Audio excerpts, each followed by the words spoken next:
Imaginez vous réveiller le matin avec une vibration électrique dans les veines. Vous connaissez cette sensation. Ce n'est pas simplement de l'énergie, c'est une lame affûtée. Une faim intérieure de dominer la journée avant même que vos pieds ne touchent le sol. Votre esprit est un laser. Votre corps a l'impression qu'il pourrait traverser un mur à coups de poing. Ce n'est pas une fantaisie marketing sortie d'une publicité pour compléments alimentaires. C'est de la biologie à pleine puissance. C'est ce que ressent réellement le corps lorsque la testostérone fonctionne sans sabotage. Pourtant, la majorité des hommes aujourd'hui ne se souviennent même plus de cet état. À la place, ils se traînent hors du lit comme s'ils avançaient sous l'eau. Un brouillard épais colle à leur cerveau et refuse de se dissiper. À 14 heures, ils cherchent déjà désespérément de la caféine ou du sucre, simplement pour rester éveillés. Ils se regardent dans le miroir et se demandent où est passé cet homme dangereux, compétent, capable. Alors ils font exactement ce qu'on leur a appris. Petit déjeuner, collation, déjeuner, collation, dîner, collation. Ils l'ont entendu 1000 fois de la bouche de gourous du fitness secouant leur shaker de protéines. Il faut manger toutes les 3 heures pour maintenir le métabolisme en feu, pour garder une testostérone élevée. Mais voici la question terrifiante que personne ne pose. Et si ce flux constant de nourriture noyait en réalité le moteur? Et si le fait de ne jamais appuyer sur pause en mangeant provoquait une catastrophe biologique silencieuse qui détruit activement votre potentiel hormonal? Vous n'êtes pas paresseux, vous n'êtes pas à briser, mais vous livrez peut-être un combat contre un ennemi dont vous ignoriez même l'existence, caché dans votre propre sang. L'ennemi silencieux que vous portez dans votre sang s'appelle l'insuline chronique. Lorsque vous mangez toutes les quelques heures, du matin au soir, votre taux d'insuline n'a jamais l'occasion de redescendre. Il reste élevé en permanence, comme une couverture humide posée sur l'ensemble de votre tableau de bord hormonal. Et c'est ici que la situation devient sournoise. L'insuline ne se contente pas de stocker les graisses. Elle bloque activement les voies de signalisation que votre cerveau utilise pour communiquer avec vos testicules. Votre hypothalamus tente d'envoyer un message clair, produire plus de testostérone. Mais l'insuline s'interpose dans cette conversation comme un videur devant l'entrée d'un club. Le message n'arrive jamais à destination. Vos testicules attendent des ordres qui ne viennent pas. Il s'agit d'une véritable lutte pour votre souveraineté biologique. Vous pouvez soulever toutes les charges que vous voulez, avaler du zinc, de l'ashwagandha et toutes les plantes hors de prix du marché. Si la signalisation est cassée à la racine, vous ne faites que déplacer des chaises longues sur le pont du Titanic. On vous a expliqué qu'il fallait alimenter en permanence le feu métabolique. Mais vous ne l'alimentez pas, vous l'étouffez. Repas après repas, collation après collation, vous pratiquez sans le savoir une castration chimique microscopique sur votre propre système hormonal. Peut-être que vous avez déjà essayé le jeûne intermittent, peut-être que vous avez tenu 1 semaine, puis que tout s'est effondré. Votre énergie a chuté, votre libido a disparu, vous vous êtes senti vidé. Alors vous avez abandonné, vous vous êtes dit que ce jeûne détruisait vos hormones, que tout cela n'était qu'une illusion à la mode. Mais voici le retournement de situation. Vous n'avez tout simplement pas attendu assez longtemps pour voir l'inversion biologique se produire. Ce qui arrive à votre testostérone au 30e jour n'a absolument rien à voir avec ce qui se passe au 3e jour. Et la plupart des hommes abandonnent précisément juste avant que le redémarrage ne commence. Imaginez-vous maintenant au 5e jour. Votre corps paraît plat, vos muscles semblent plus petits, votre humeur est au plus bas. Et oui, votre désir sexuel a fait ses valises. Vous vous regardez et vous pensez que vous êtes en train de vous affamer, que votre testostérone chute forcément. Voici la vérité la plus importante à entendre à ce moment précis. Vous n'êtes pas cassé. Ce que vous traversez fait partie du processus. Presque tous ceux qui échouent le font exactement ici, au cœur de ce que l'on peut appeler le fossé du stress. Quand vous réduisez brutalement votre fenêtre alimentaire, votre corps ne comprend pas immédiatement que ce choix est volontaire. Il interprète simplement une chose. La nourriture est devenue rare. Et dans le câblage ancestral de votre système nerveux, la rareté signifie danger. Vos glandes surrénales réagissent alors en libérant du cortisol en grande quantité. Et la biologie devient impitoyable. La testostérone et le cortisol fonctionnent comme une balançoire. Quand l'un monte, l'autre descend. Votre corps doit choisir, investir dans la reproduction et la construction musculaire ou investir dans la survie immédiate.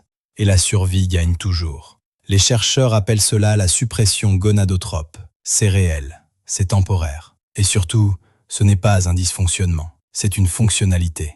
C'est l'anxiété du chasseur. Quand vos ancêtres manquaient de nourriture, Leur organisme les rendait nerveux, irritables, hyper vigilants. Ce pic de cortisol aiguisait leur concentration, les maintenait en mouvement, les rendait suffisamment agressifs pour traquer la prochaine proie. Vous n'êtes pas en train de mourir, vous êtes en train de vous réveiller. Bienvenue de l'autre côté. Vous êtes maintenant quelque part entre la 2e et la 4e semaine, et quelque chose a basculé. Cette pression constante sur votre poitrine a disparu. Vous vous réveillez le matin avec l'esprit clair, tranchant, presque inconfortablement alerte. Votre énergie n'est pas simplement revenue, elle a changé de nature. Ce n'est plus cette énergie nerveuse faite de pics et de chutes provoquées par le café et les glucides. C'est une énergie stable, continue, implacable. Et voici ce qui perturbe la plupart des hommes. Vous pouvez faire une prise de sang et constater que vos niveaux de testostérone n'ont pas explosé. Peut-être une légère augmentation, peut-être aucune variation.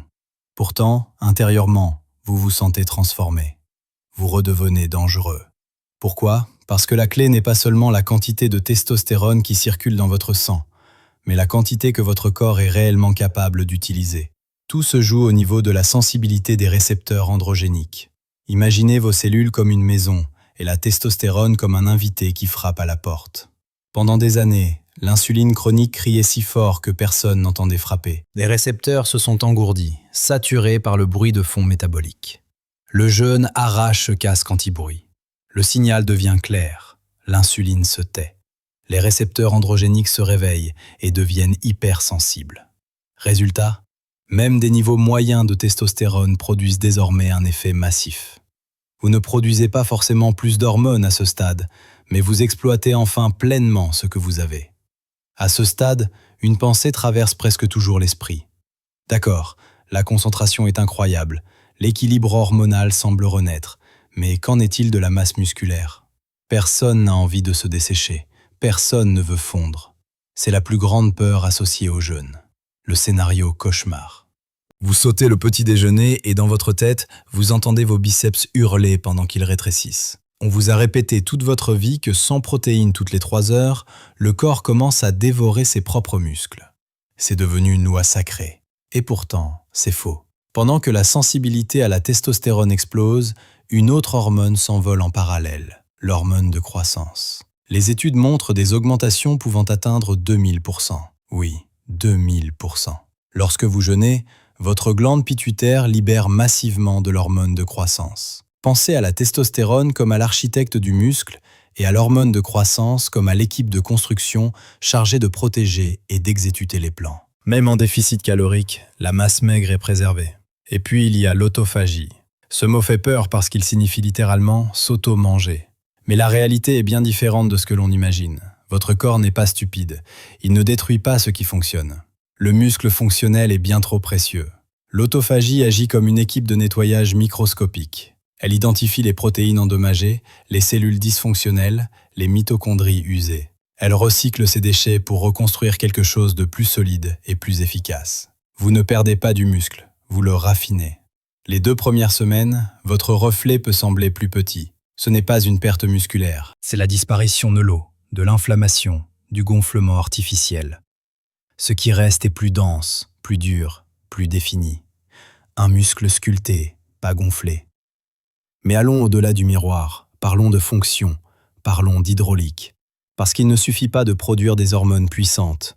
Encore faut-il que votre système vasculaire soit capable d'acheminer cette puissance là où elle compte vraiment. Le jeûne améliore profondément la fonction endothéliale. La production d'oxyde nitrique augmente. C'est cette molécule qui dilate les vaisseaux sanguins, qui améliore la circulation, qui soutient la performance érectile. Un meilleur flux sanguin ne signifie pas seulement une meilleure congestion à la salle. Cela signifie de meilleures performances dans tous les domaines. Et pendant que la graisse corporelle diminue, un autre phénomène essentiel se produit. Vous colmatez une fuite hormonale. La graisse viscérale, en particulier celle qui s'accumule autour de l'abdomen, contient une enzyme appelée aromatase. Cette enzyme agit comme un voleur. Elle transforme votre testostérone en œstrogène. Plus vous portez de graisse, plus cette conversion s'accélère. Le jeûne brûle cette graisse viscérale. Le voleur est expulsé. La testostérone reste de la testostérone. Mais le changement le plus profond n'est pas physique, il est mental. Et pas de la manière dont on l'imagine habituellement. Nous vivons dans un monde de stimulation constante, nourriture permanente, écran, sucre, pornographie. Votre système dopaminergique est saturé, désensibilisé. Plus rien ne vous excite vraiment. Le jeûne impose un reset dopaminergique. En cessant de bombarder votre cerveau de plaisirs faciles et immédiats, les récepteurs se recalibrent. La nourriture redevient intense. Le désir sexuel devient électrique. L'ambition revient. Vous recommencez à vouloir conquérir, construire, risquer.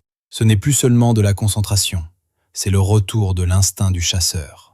Vous développez une flexibilité métabolique. Vous n'êtes plus esclave de l'horloge, du tiroir à snack ou du distributeur automatique. Vous pouvez brûler du sucre, vous pouvez brûler de la graisse. Vous ne paniquez plus.